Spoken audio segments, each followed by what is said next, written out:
आ देखो जी, आ टर्बो है, अगे पाइपा इंटरकूलर च जा रही हैं।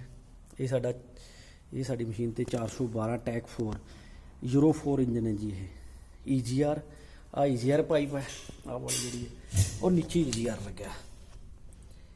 इसकी हवा भी जी सिलेंसर चो जा रही है ना, वो ठंडी होके आती है। हुण तुहानूं कमाल की गल दसदा, आ सिलेंसर लग्या, ये बिल्कुल उपरा फट्टी है, ठीक है जी। बिल्कुल धुआं इत्थे आउंदा है, इहदा रंग नहीं नाल दा खराब होया, इन्ना मतलब टैंपरेचर घट आउंदा है।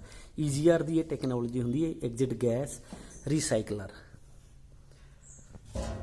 यह इंजन जिहड़ा जी, ये पिस्टन ये 412 टैक 4 180 हॉर्स पावर का, एक आउंदा है 412 टैक 3 135 हॉर्स पावर का। यह इंजन 1550 चक्कर से चलता जी, कोई प्रॉब्लम नहीं।